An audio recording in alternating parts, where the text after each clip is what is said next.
Hello students, welcome back. हमने अपनी पिछली वीडियो में पढ़ा था शकुंतला देवी के बारे में, जहाँ पर शकुंतला देवी को जो है स्कूली शिक्षा जो है औपचारिक शिक्षा नहीं मिलती है, परंतु तो भी वे पढ़ने में बहुत तेज़ होती हैं।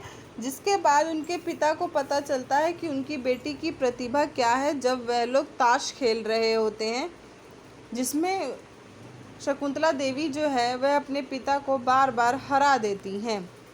उसके बाद क्या है, भाग्या पूछती है फिर क्या हुआ नाना जी। जब शकुंतला देवी ने अपने पिताजी को हरा दिया और उनके पिताजी को उनकी प्रतिभा के बारे में पता चला, फिर क्या हुआ नाना जी ने उसके बाद बताया। उसके बाद से पिता ने शकुंतला की प्रतिभा के प्रदर्शन के लिए सार्वजनिक कार्यक्रम का आयोजन करना शुरू कर दिया, लेकिन ये सभी कार्यक्रम स्थानीय स्तर पर होते थे जहाँ वे रहते थे। भार्गव, तो फिर सारी दुनिया ने उन्हें कैसे जाना? नाना जी ने फिर क्या बताया। 16 वर्ष की अवस्था में जब इन्होंने 13 अंकों की दो संख्याओं का गुणनफल 28 सेकंड में करके कंप्यूटर को 10 सेकंड के अंतर से हराया था। 16 वर्ष की आयु में शकुंतला देवी ने 13 अंकों की दो संख्याओं का गुणनफल 28 सेकंड में किया था और कंप्यूटर को 10 सेकंड के अंतर से हराया था। भार्गव, क्या केवल 28 सेकंड में? नाना जी, हाँ, एक बार बीबीसी रेडियो द्वारा आयोजित कार्यक्रम नेशन वाइड के द्वारा बॉब वेलिंग्स द्वारा गणित के कई जटिल सवाल पूछे गए, जिनके जवाब वे बिना किसी कागज कलम के सही देती गई। यह देख वह अचंभित रह गया। सबसे पहला बार क्या हुआ था कि बीबीसी रेडियो पर एक कार्यक्रम आयोजित हुआ था जिसमें इतने जटिल यानी कि इतने कठिन सवाल पूछे गए थे, जिसका जवाब जो है बिना कागज कलम पे लिखे हुए शकुंतला देवी ने दिया था, जिसे देखते ही जो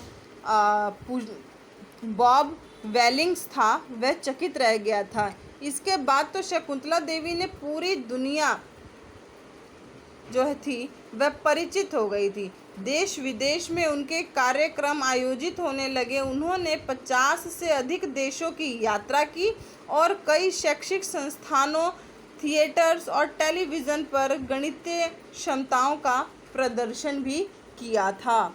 भाग्या, नाना जी, इन्हें भारतीय मानव कंप्यूटर नाम क्यों दिया गया?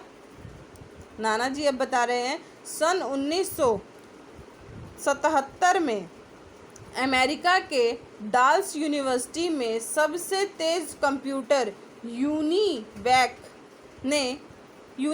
से इनका मुकाबला हुआ। इस मुकाबले में 201 अंकों की एक संख्या का 23वां मूल निकालना था, जिसे हल करने में इन्हें 50 सेकंड और कंप्यूटर को 62 सेकंड लगे। इस घटना के बाद ये सारी दुनिया में भारतीय मानव कंप्यूटर के नाम से प्रसिद्ध हो गई थी।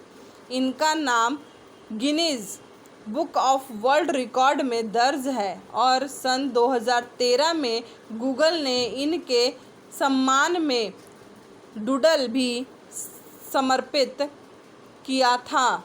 गौरव, नाना जी, फिर तो इन्हें गणित की पुस्तक भी लिखी होगी?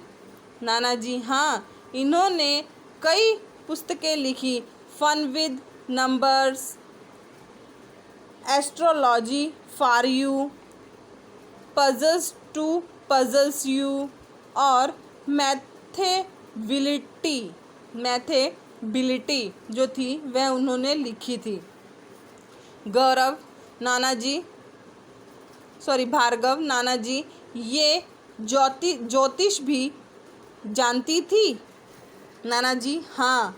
भाग्य, नाना जी, मुझे इनकी पजल्स टू पजल यू पुस्तक खरीदनी है। भार्गव, और मुझे फन विद नंबर्स। नाना जी, चलो दिलाते हैं। ये थी शकुंतला देवी की जो बोला जाए जीवन गाथा, जिसको नाना जी ने अपने बच्चों को समझाया कि कोई भी लड़की जो है वह गणित में कमज़ोर जो है वह नहीं हो सकती है। क्यों? क्योंकि भार्गव ने कहा था कि लड़कियां जो है हमेशा गणित में फेल हो जाती हैं। तब जाके नाना जी ने जो है भार्गव को शकुंतला देवी के बारे में बताया कि वह जो थी वो है गणित की मानव कंप्यूटर थी, गणित की क्या बोलते हैं प्रसिद्ध गणितज्ञ थी। नाना जी ने यह अपने बच्चों को समझाया।